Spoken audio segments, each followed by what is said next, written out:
बचपन से ही मुझे मैग्नेट्स बहुत पसंद हैं। मैं इनके साथ घंटों तक खेला करता था।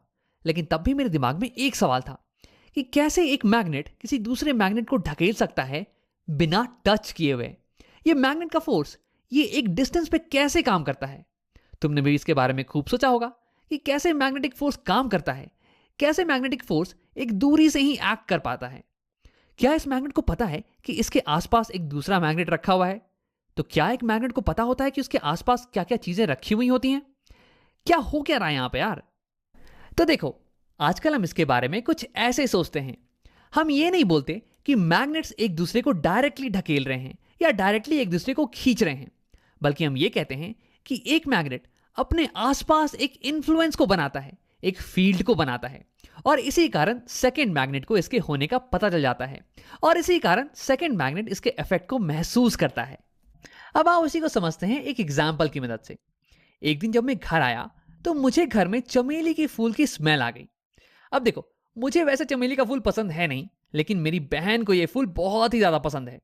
तो यानी कि इस स्मेल के कारण मुझे दूर से ही पता पड़ गया कि घर में मेरी बहन आई हुई है कहीं ना कहीं। फूलों ने पूरे घर में एक खुशबू फैला रखी थी। स्मेल का एक इन्फ्लुएंस या फिर फील्ड क्रिएट कर दिया था इन्होंने।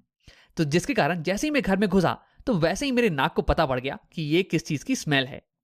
अब बिल्कुल इसी तरह हम ये सोच सकते हैं कि हमारा मैग्नेट ये अपने चारों तरफ एक मैग्नेटिक खुशबू को फैलाता है, और जब ये दूसरा मैग्नेट ये इस खुशबू के दायरे में आता है तो फिर ये इसकी स्मेल को सूंघ तो नहीं पाता है, लेकिन तब ये एक फोर्स को महसूस करता है। अब इसी मैग्नेटिक खुशबू को हम एक टेक्निकल नाम देते हैं। इसे हम बुलाते हैं द मैग्नेटिक फील्ड। तो यानी कि ये मैग्नेट अपने चारों तरफ एक मैग्नेटिक फील्ड को जनरेट करता है, और जब सेकंड मैग्नेट इस फील्ड में आता है तो इस फील्ड के कारण ये एक फोर्स को महसूस करता है, ये एक पुश को महसूस करता है। अब देखो, सिमिलरली ये सेकंड मैग्नेट ये भी अपने चारों तरफ एक मैग्नेटिक फील्ड को जनरेट करेगा। मैंने इसे यहां पे दिखा नहीं रखा है। और इसी मैग्नेटिक फील्ड के कारण ये पहला वाला मैग्नेट ये भी एक फोर्स को महसूस करने वाला है।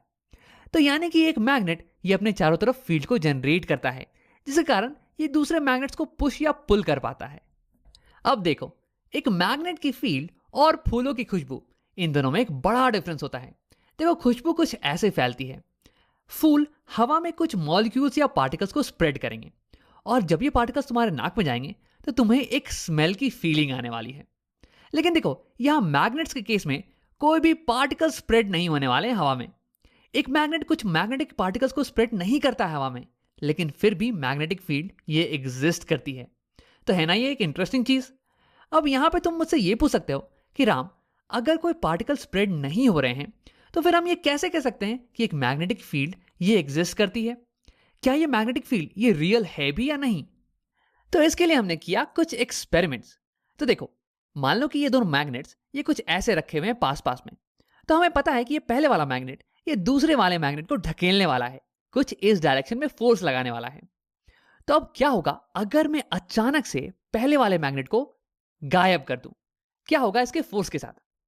तो देखो, तुम ये बोलोगे कि राम, जैसे ही मैग्नेट गायब हुआ वैसे ही इसका फोर्स ये भी अचानक से गायब हो जाना चाहिए, तुरंत के तुरंत।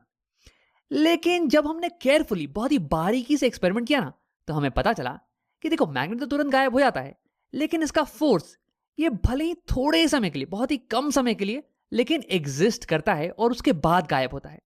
यानी कि मैग्नेट तुरंत गायब होता है, लेकिन इसका फोर्स ये थोड़े समय के एग्जिस्ट करने के बाद गायब होता है। अब इस चीज को तुम कैसे समझाओगे यार? तो इसे समझने के लिए आओ अपने एग्जाम्पल पे वापस आते हैं। अगर मैं अपनी बहन के चमेली के फूलों को खिड़की के बाहर फेंक दूं तो क्या होगा? तो देखो, मेरी बहन मुझ पर नाराज तो होगी, लेकिन इसके अलावा क्या तुम्हें लगता है कि रूम में से चमेली की खुशबू ये तुरंत खत्म हो जाने वाली है? तो नहीं, ये खुशबू अभी भी थोड़े समय के लिए रहने वाली है, भले ही हमने फूलों को खिड़की के बाहर क्यों ना फेंक दिया हो। देखो, इन फूलों की प्रेजेंस, इन फूलों की मौजूदगी हमें अभी भी महसूस हो सकती है। अब बिल्कुल इसी तरह यहां पे ये मैग्नेट अपने चारों तरफ एक मैग्नेटिक फील्ड को बना लेता है, और जब ये मैग्नेट गायब होता है तो इसका फील्ड ये तुरंत की तुरंत गायब नहीं होता है, बल्कि ये बहुत थोड़े समय के लिए फिर भी एग्जिस्ट करता है। और ये समय बहुत ही छोटा होने वाला है, नैनो सेकेंड से भी छोटा मान लो। हम इसे सिंपल एक्सपेरिमेंट्स में महसूस नहीं कर सकते हैं। और इस छोटे समय के ड्यूरेशन में ये दूसरा वाला मैग्नेट ये पहले मैग्नेट के फोर्स को फिर भी महसूस कर सकता है।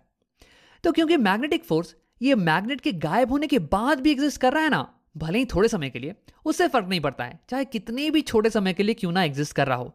लेकिन क्योंकि मैग्नेटिक फोर्स एग्जिस्ट कर रहा है मैग्नेट के गायब होने के बाद भी, तो हम ये कह सकते हैं कि मैग्नेटिक फील्ड ये रियल में एग्जिस्ट करता है। क्योंकि अगर मैग्नेटिक फील्ड नहीं होता तो फिर फोर्स ये तो साथ के साथ तुरंत के तुरंत मैग्नेट के साथ गायब हो जाता। अब ये फील्ड का कॉन्सेप्ट ये इतना अमेजिंग है कि इसका इस्तेमाल हम करते हैं बाकी के नॉन कॉन्टैक्ट फोर्सेस को समझने के लिए। नॉन कॉन्टैक्ट फोर्सेस वो हो गए जो कि एक डिस्टेंस पे ऐड करते हैं। जैसे कि तुम इलेक्ट्रिक चार्जेस को ले लो, दो चार्जेस एक दूसरे को एक डिस्टेंस से ही अट्रैक्ट या रिपेल कर सकते हैं। तो ऐसा कैसे होता है यार?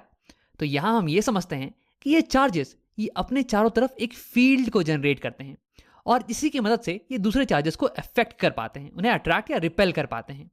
अब इस केस में हम इस फील्ड को बुलाते हैं इलेक्ट्रिक फील्ड, क्योंकि ये केवल इलेक्ट्रिक चार्जेस को ही अफेक्ट कर सकती है। अब सिमिलरली फोर्स ऑफ ग्रेविटी ये अलग एग्जांपल हो गई। देखो, अर्थ और मून ये दोनों ही एक दूसरे को एक डिस्टेंस से ही अट्रैक्ट कर पाते हैं। तो ऐसा कैसे हो पाता है यार?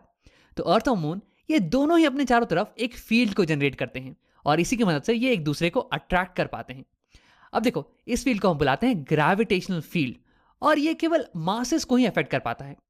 तो ग्रेविटी का फील्ड ये उन ऑब्जेक्ट्स को अफेक्ट करता है जिनके पास मासेस हों, और इलेक्ट्रिक फील्ड ये इलेक्ट्रिक चार्जेस को अफेक्ट करता है, और मैग्नेटिक फील्ड ये मैग्नेट्स या फिर मैग्नेटिक मटेरियल्स को अफेक्ट करता है। अब आप वीडियो को समराइज कर लेते हैं। इस वीडियो में हमने देखा कि कैसे मैग्नेट्स एक दूसरे को पुश या पुल कर पाते हैं एक डिस्टेंस से।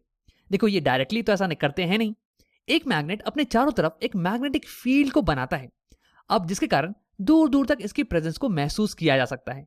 अब अगर एक दूसरा मैग्नेट इस मैग्नेटिक फील्ड में आएगा तो वो इमीडिएटली एक मैग्नेटिक फोर्स को एक्सपीरियंस करने वाला है।